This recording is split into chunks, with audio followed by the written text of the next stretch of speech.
Mr. President, with respect, I think it's disrespectful for you to come into the Oval Office and try to litigate this in front of the American media. Right now, you guys are going around and forcing conscripts to the front lines because you have manpower problems. You should be thanking the President for trying to bring an end to this conflict. Have you ever been to Ukraine that you say what problems we have? I have been to. Come once. I've actually watched and seen the stories, and I know what happens is you bring them on a propaganda tour, Mr. President. Do you disagree that you've had problems bringing people into your military? And do you think that it's respectful to come to the Oval Office of the United States of America and attack the administration that is trying to prevent the destruction of your country? A lot of questions. Let's start from the beginning. Sure. First of all, during the war, everybody has problems, even you, but you have nice ocean and don't feel now, but you will feel it in the future.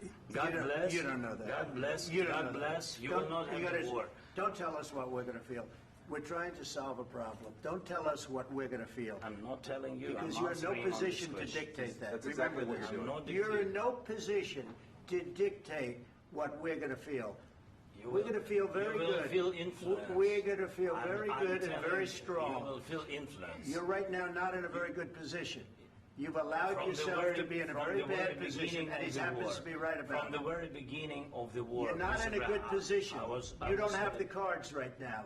With us, you start having not cards. Playing cards. Right now, you don't. You're playing cards. Mr. President. You're playing cards. Serious. You're gambling with the lives of war. millions of people. You're gambling with World War III. You're gambling with World War III. And what you're doing is very disrespectful to the country, this country.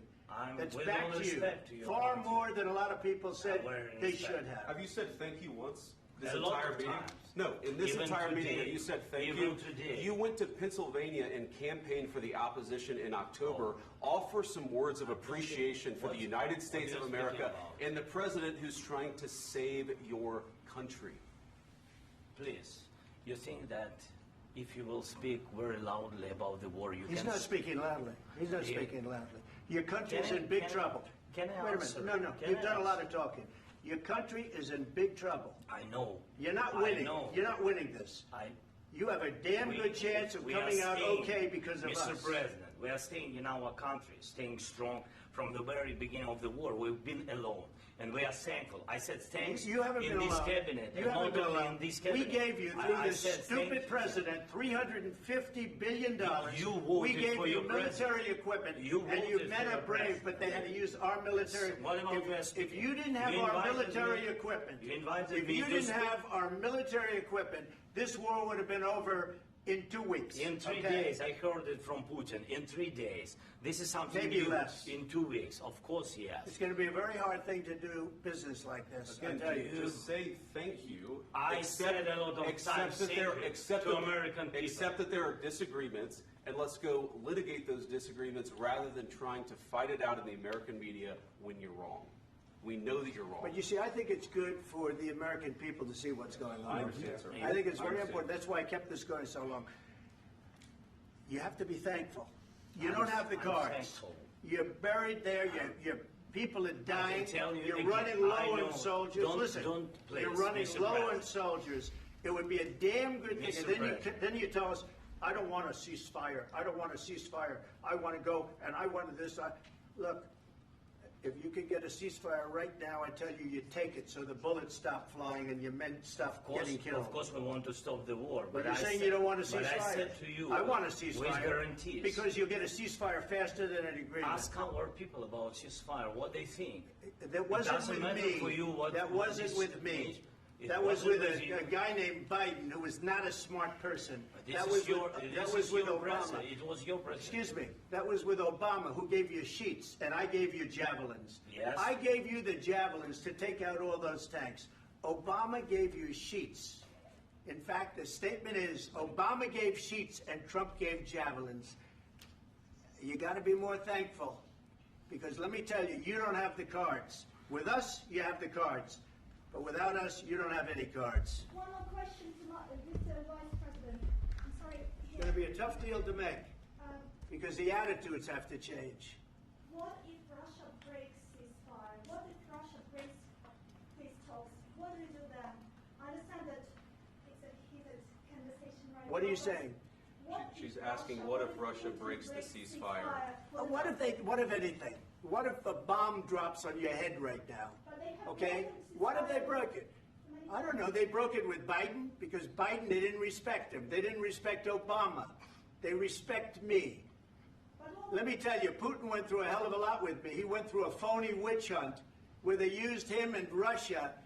Russia. You ever hear of that deal? That was a phony Hunter Biden, Joe Biden scam. Hillary Clinton, Shifty Adam Schiff. It was a Democrat scam. And he had to go through that. And he did go through it. We didn't end up in a war. And he went through it. He was accused of all that stuff. He had nothing to do with it. It came out of Hunter Biden's bathroom. It came out of Hunter Biden's bedroom. It was disgusting. And then they said, oh, the laptop from hell was made by Russia. The 51 agents. The whole thing was a scam. And he had to put up with that. He was being accused of all that stuff. All I can say is this. He might have broken deals with Obama and Bush, and he might have broken them with Biden. He did, maybe. Maybe he didn't. I don't know what happened. But he didn't break them with me. He wants to make a deal. I don't know if you can make a deal. The problem is I've empowered you to be a tough guy. And I don't think you'd be a tough guy without the United States. And your people are very brave. But you're either going to make a deal or we're out. And if we're out, you'll fight it out. I don't think it's going to be pretty, but you'll fight it out. But you don't have the cards. But once we sign that deal, you're in a much better position. But you're not acting at all thankful. And that's not a nice thing. I'll be honest, that's not a nice thing. All right, I think we've seen enough. What do you think? Huh? This is going to be great television, I will say that. All right. We'll see what we can do about putting it together. Thanks. And I need the back of this. We'll see. I don't know. All right, guys, come on. Wait. Hey, guys, come on.